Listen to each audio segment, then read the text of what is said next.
They really built a model that might be too powerful. Trying to control this model too much and what people can get out of it. There's going to be unfair access to AI. We all know it. We'll get our AI democracy from China. Definitely a high-risk game they are playing. So Claude Mythos is finally here. Although it comes with a new name, Fable 5, and a few other restrictions that Anthropic has put on this model, specifically for cybersecurity, biochemistry, they really want this model to be safe in the sense that they don't want people to build a lot of like dangerous things that they could use in the world. And at the same time, we are hearing a lot of complaints that this could turn into a slippery slope in terms of how they control the model and how they control the outputs of the model. So what do you think about this new model, John? It looks like they really built a model that might be too powerful, or at least that's what they're trying to tell us. And they're trying to restrict it in so many different areas. Right now, it only applies to like cybersecurity, machine learning research. Sometimes it looks like they're just trying to block others from competing with them on those areas. So they are trying to hold all the developers back from building a competition, essentially. The model does look very good at first glance. We've only had like a couple of days to play with it, and I'm sure we'll form our opinions over the next couple of weeks. I am impressed with some of the tasks. It does seem to be very good at working with a lot of context and basically one-shotting a lot of things and giving you the final result a lot faster. So I think they made it specifically to be like this, to get you from point A to point B much faster than other AI models, which is why it's also more expensive. And we're going to talk about this later as well. What do you think? How have you used it so far? What are you experiencing? It's been out for, 2 days now? So we did have some limited usage of it. I tried to one-shot a lot of different skills, a lot of different landing pages. It seems to definitely perform better than Opus, but it also eats a lot more tokens. You get limited very quickly. So building landing pages in terms of one-shotting, it did a great job. The front-end design, I would say, is 20-30% better than what Opus used to be. It still looks very much like AI design, so it still has a lot of limitations to make it to production, but it's getting there. Like slowly, every model improvement seems to move forward, and this one, especially for front end and design, seems to make quite a decent leap. So that's one of those things that works really well. For scale building, it seems to be running around in loops for a long time, to be honest. I was building a couple of skills yesterday and it ended up running for 30 minutes and running out of tokens. So I needed to resume the work after my 5-hour window. Were you using the max effort? I was actually tuning it down slowly. So I think the default was max. Then I pushed it to high, medium, and I think now I'm running it at high, which gives me 5 more minutes of usage. So that's highly appreciated. But one-shotting is working much better. Yeah, I've used it on some tasks as well. I'm actually kind of surprised that it gives me answers faster, at least than Opus did, a couple of weeks back. Although I'm noticing a lot of people say that it's pretty slow. To me, it feels a lot like ChatGPT Pro, right? That was the intention behind ChatGPT Pro. Let's put more resources, let's make it more expensive, but make it able to kind of take all of the context that you're giving it and giving you the, a very good result, a very good output. Fable feels like that. Like that seems kind of the same idea behind it. I would say OpenAI kind of fell behind on this. I think they were actually caught off guard by the Mythos model specifically, because Mythos is basically a new pre-trained model that aims to be above the Opus class models, right? So they created a new tier of performance and intelligence. And I think everyone else was basically caught off guard about this because they were kind of still competing on those same tiers and those same classes, right? Like Opus, Sonnet, Haiku, right? Those kind of 3 tiers that everyone has. And then OpenAI, I think, kind of stopped caring as much about ChatGPT Pro. I haven't used it in a long time, a lot. It used to take like 10 or 15 minutes to do a task, which I felt like was too much. And I think they realized this as well. And more recently, it got a lot faster. But then I compared it to ChatGPT 5.5 Thinking versus the Pro version.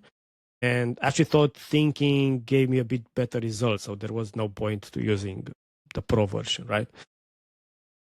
But now OpenAI will definitely need to come up with an alternative to this in a solution. They will need to fight back and find a model that's at the same level. Otherwise, they will start falling behind. And to be honest, yesterday, when I ran out of all my usage in Cloud Code in a couple of minutes, I had to go to Codex to get other work done. And I haven't used it for a little while, but now I was impressed. It was actually not that bad. Maybe I will be switching between those two while I'm maxing out Fable and start coding with Codex. And who knows how it's going to change my behavior. Maybe I will go back to OpenAI eventually. I actually liked 5.5 quite a lot from the start. So I've been using ChatGPT a lot more than I've been using the last few months because I was almost exclusively using Cloud Opus. And then, the whole history with how Anthropic seems to have been nerfing the performance of its models because it was running out of server resources. And you could feel that, right? So I started using ChatGPT more. 5.5 came out and it got a lot better. And now, even when I compare it against Fable, I like it more in some cases. Like it gives you more details. It's not necessarily much smarter or anything like that. Like it seems kind of on the same level in terms of like how intelligent the responses are. Maybe Fable is a bit more accurate. It's hard to tell right now until I do a lot more tests. But I quite like ChatGPT 5.5. So I'm also,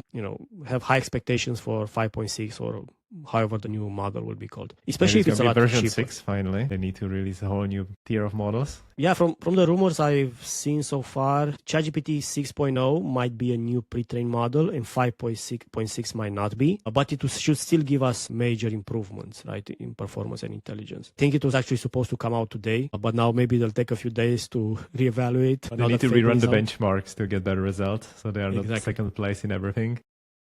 And to be honest, it's a little unfair, and I'm seeing a lot of people, has Anthropic won the race because, GPT can compete with Fable? It's a little unfair because it's not the same tier of model, right? So if OpenAI decides to also make a model like this, I think they'll be quite competitive as well. But at the same time, from an image perspective, perception perspective, Anthropic right now is the one that makes the most intelligent model, right? So they have that going for them. OpenAI can't really say that unless they can beat them in all of the benchmarks with the new model, right? Which seems doubtful. But yeah, one downside right now, which is a downside that Anthropic has always had, although most people don't seem to care about it, at least until recently, is the cost. Right.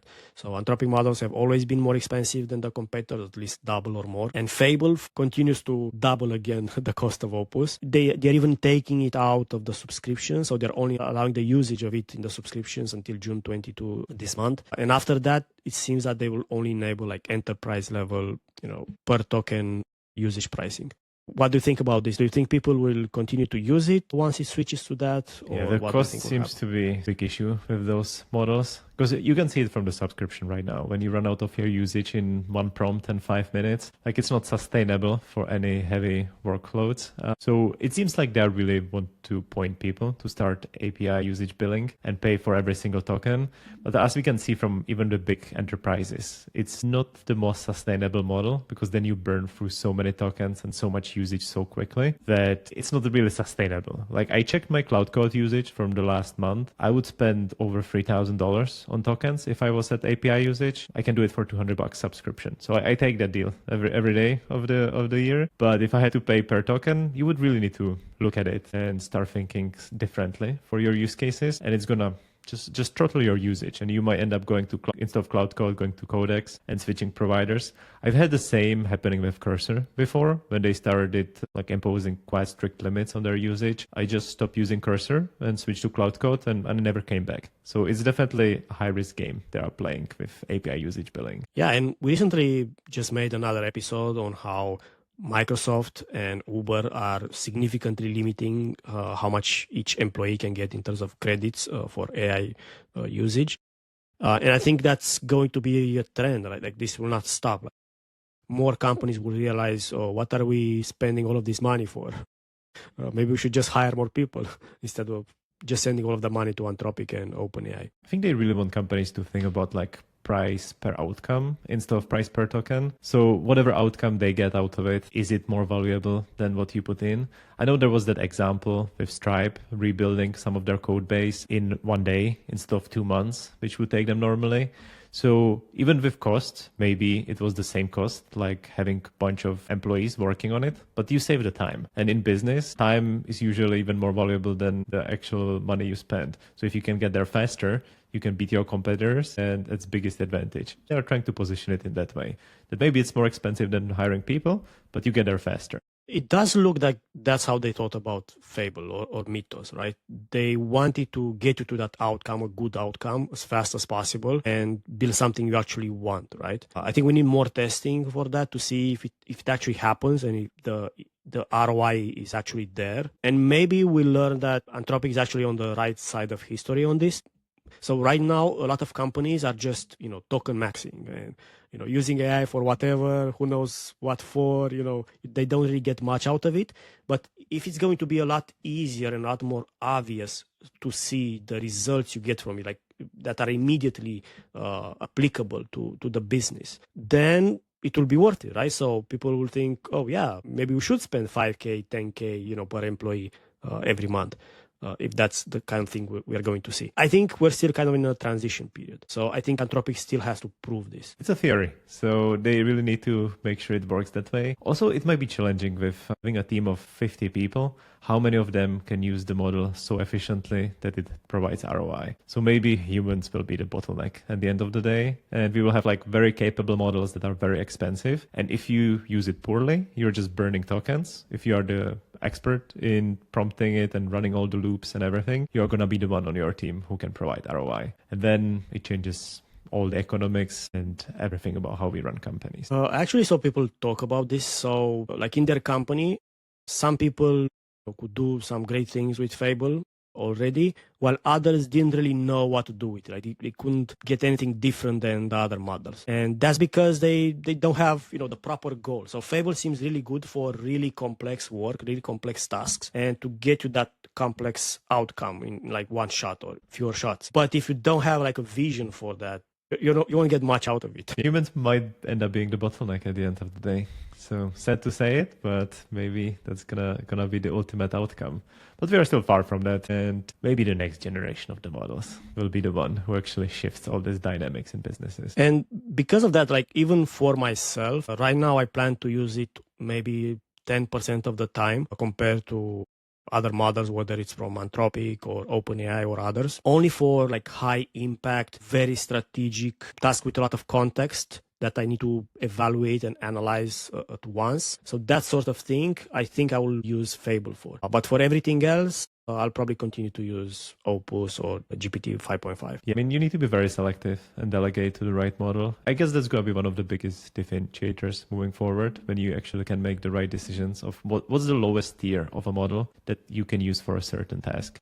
So that comes back to the token maxing, right? Like if you run everything at the highest tier model, you will burn through so many tokens, so much usage. But you could also, for 90% of your workflow, use lower tier model, save 80% of tokens, and you would be much more efficient. And you might get there faster as well, because some of the smaller models are providing the results faster. So yeah, we will need to start routing them properly. And it's going to be a whole another skill to implement as a person working with AI. And it's going to be a big differentiator. You can control the effort level as well, right? So we've seen one benchmark, Frontier Code benchmark, which I think can apply for a lot of other, let's say, problem-solving tasks as well. We're seeing that the low effort for Fable 5 actually provides you more accurate results than Opus 4.8 at high, which is a default, right? So that's very interesting. And it only costs, about 20% more than Opus 4.8 at high effort. So you can still play with Fable at low or medium efforts. High seems to be like a good effort, like a default one.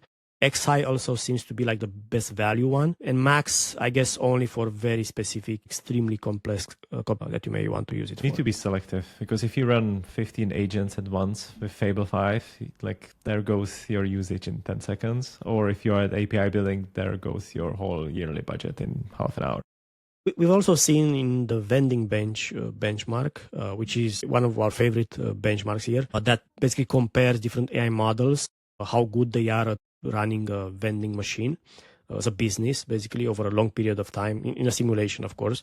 We've seen Opus 4.8 not do so well, and now Fable also doesn't seem to do that much better either. GPT 5.5 still seems to be the winner right now in that. So it does show that it still has some weaknesses. It's still not AGI. We are not there yet, but it's good at other things. So I guess they just optimized for different benchmarks, so they can lead all the coding and everything else. And the vending bench is just not the one they consider the most important, even though for real life usage, it's the one you want to optimize for because it can actually replicate human behavior in real business context. And without that, yeah, it's still very useful assistant, not an AGI. And that's why myself, I'm quite excited for GPT 5.6 or 6.0, whichever name they will give it, because right now it's winning in this benchmark. So I'm curious how the next model will do as well, especially if it's much cheaper. And it might not beat Fable in a lot of benchmarks, but if it gets close and it's 2, 3, 4 times cheaper, that would be a win. Another benchmark that I saw, the Deep Moat one, which is a newer benchmark that's supposed to be more realistic for coding tasks, like long horizon tasks.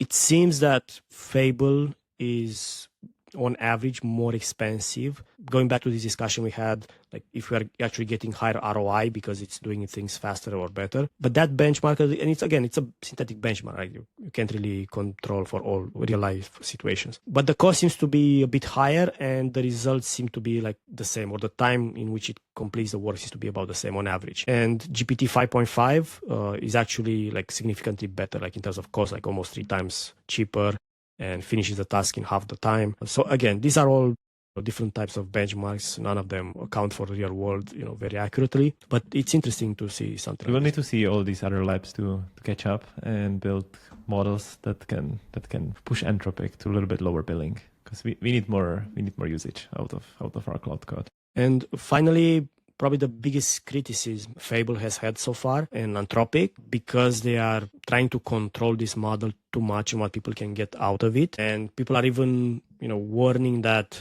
it could lead to authoritarian regimes, or, for ways in which AI is only used by the elite, right? So it's kind of going in this direction of splitting the world into two classes, basically. The people who can use, whatever they can get out of AI, and those who only get this like limited subset, the safe one, that they're called. There's going to be unfair access to AI. We all know it. It's like any other resource in the world. It's never equally distributed. And there are going to be companies and people with access to the top tier models and the most intelligence. And then there's going to be the rest of us. It's happening and it's going the direction. Hopefully it's not going to end up with the authoritarian regimes the way you described. That wouldn't be optimal. I guess with all the control of internet and media, we might see some of those in selected countries. I think it is something to be concerned about even now. I don't think it's too early to be concerned about. I don't think it's too early to raise these issues. I have thought that Anthropic seems to have a very Apple-like approach, in the sense that, they want kind of a closed garden, safe apps for the users, that sort of thing. And Android and other operating systems have been a lot more open. So hopefully OpenAI will live up to their name and their original mission to democratize AI and not keep it close to only, a few elite. But I guess we're going to see, and we just have to stay vigilant for this sort of thing. In the worst case scenario, we will have Chinese labs to catch up, and DeepSeek V6 will do it for us, and we'll have open weights, and we'll be all good. We'll get our AI democracy from China. Yeah, ironic. That will be the day. Okay, well, this was fun. Thank you everyone for watching us. See you next week. See you in the next one.